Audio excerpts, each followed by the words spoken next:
Welcome to digital reading viewers. Dear friends, ఈ వీడియోలో మనం మన భారత రాజ్యాంగంలోని 54, 55వ ఆర్టికల్స్ గురించి తెలుసుకుందాం. ఈ రెండు ఆర్టికల్స్ రాష్ట్రపతి ఎన్నిక గురించి తెలియజేస్తాయి. 54వ ఆర్టికల్ రాష్ట్రపతి ఎన్నిక ఎలక్టోరల్ కాలేజీ గురించి తెలియజేయగా 55వ ఆర్టికల్ రాష్ట్రపతి ఎన్నిక విధానం గురించి తెలియజేస్తుంది. మొదట మనం 54వ ఆర్టికల్ గురించి తెలుసుకుందాం. 54వ ఆర్టికల్ ప్రకారం రాష్ట్రపతి ఎన్నిక ఎలక్టోరల్ కాలేజీ ద్వారా జరుగుతుంది. ఎలక్టోరల్ కాలేజీలో మరి ఎవరెవరు ఉంటారు?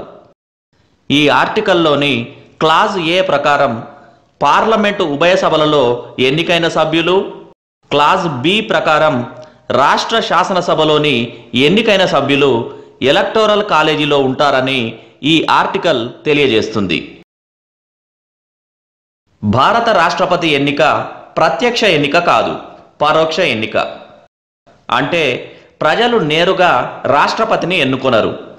ప్రజలు పార్లమెంటు మరియు రాష్ట్రాల శాసనసభ్యులను ఎన్నుకుంటే వీరు రాష్ట్రపతిని ఎన్నుకుంటారు.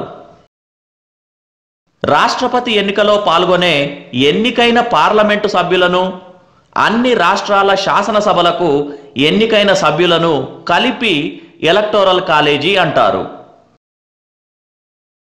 ఇక్కడ అన్ని రాష్ట్రాలు అన్నప్పుడు నేషనల్ క్యాపిటల్ టెరిటరీగా హోదా కలిగిన ఢిల్లీ, కేంద్రపాలిత ప్రాంతమైన పాండిచ్చేరీలు కూడా రాష్ట్రాలుగానే పరిగణించబడుతున్నాయి.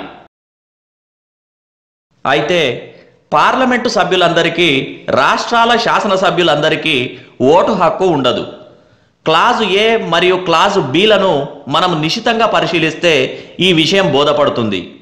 క్లాజు ఏలో పార్లమెంటు ఉభయ సభలలోని ఎన్నికైన సభ్యులు అని ఉంటుంది. పార్లమెంటులో రెండు సభలున్నాయి, లోక్సభ, రాజ్యసభ. రాజ్యసభలో 12 మందిని వివిధ రంగాలకు చెందిన వారిని రాష్ట్రపతి నామినేట్ చేస్తారు. ఇలా నామినేట్ చేయడం 80వ ఆర్టికల్ ప్రకారం జరుగుతుంది. నామినేట్ చేయడం అంటే నియమించు లేదా నియోగించు అని అర్థం. దేశంలో వివిధ కళారంగాలలో పేరుగాంచిన ప్రముఖులు ఉంటారు. వీరి మనోగతాల మేరకు, అభిష్టాల మేరకు వీరు ఎన్నికలకు దూరంగా ఉంటారు. అయినప్పటికీ వీరి సేవలు, అనుభవం దేశానికి అవసరమవుతాయనే ఉద్దేశంతో రాష్ట్రపతి వీరిని నేరుగా రాజ్యసభకు నియమిస్తారు. రాష్ట్రపతి ఎన్నికలో పాల్గొనడానికి ఇలాంటి వారు అనర్హులు. అదేవిధంగా క్లాజ్ బిలో రాష్ట్ర శాసనసభలోని ఎన్నికైన సభ్యులు అని పేర్కొనబడింది. రాష్ట్ర శాసనసభలలో కూడా కొంతమందిని గవర్నర్ నామినేట్ చేస్తారు. అటువంటి నామినేటెడ్ సభ్యులకు ఓటు హక్కు ఉండదు. ఇక్కడ మరొక విషయం కూడా గమనించాలి. అదేమంటే కొన్ని రాష్ట్ర శాసనసభలలో 2 సభలున్నాయి. ఒకటి శాసనసభ, రెండవది శాసన మండలి. కొన్ని రాష్ట్రాలలో ఒకే సభ ఉన్నది. అందువలన క్లాజ్ బిలో వాడబడిన భాషను బట్టి రాష్ట్రములలోని శాసనసభలలోని ఎన్నికైన సభ్యులకే ఓటు హక్కు ఉంటుందని, 2 సభలున్న రాష్ట్రాలలోని శాసన మండలి సభ్యులకు ఓటు హక్కు ఉండదని అర్థం చేసుకోవలసి ఉంటుంది. ఇక 55వ ఆర్టికల్ రాష్ట్రపతి ఎన్నిక విధానం గురించి తెలియజేస్తుంది. ఇందులో క్లాజ్ ఏ ప్రకారం రాష్ట్ర శాసనసభల విషయంలో రాష్ట్ర జనాభాను ఆ రాష్ట్ర శాసనసభలోని ఎన్నికైన సభ్యుల సంఖ్యచే భాగిస్తారు.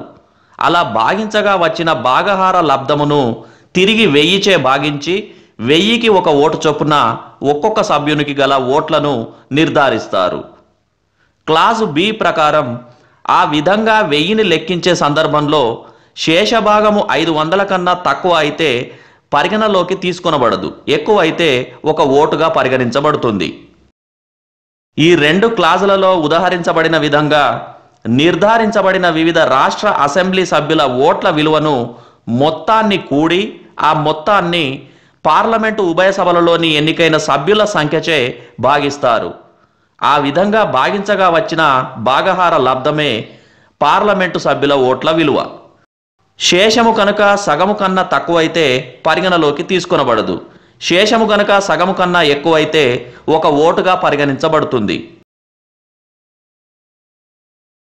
ఒక పార్లమెంటు సభ్యుడు ఒక ఓటు వేసినా ఆ ఓటు అనేక ఓట్లుగా లెక్కించబడతాయి.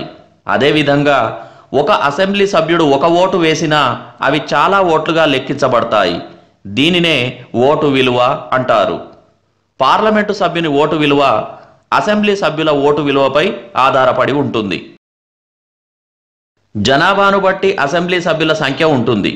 పెద్ద రాష్ట్రాలైన ఉత్తరప్రదేశ్, బీహార్ వంటి రాష్ట్రాలలో అసెంబ్లీ సభ్యుల సంఖ్య ఎక్కువ. కేరళ, కర్ణాటక, ఒరిస్సా వంటి రాష్ట్రాలలో అసెంబ్లీ సభ్యుల సంఖ్య తక్కువ.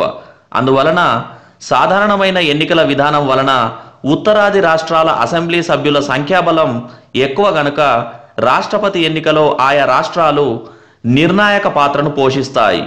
అందువలన దేశ ప్రజలందరికీ రాష్ట్రపతి ఎన్నికలో తగు ప్రాతినిధ్యం కల్పించే ఉద్దేశంతో మన రాజ్యాంగ నిర్మాతలు ఈ విధమైన సంక్లిష్టమైన ఎన్నిక విధానాన్ని ప్రవేశపెట్టి ఉంటారు.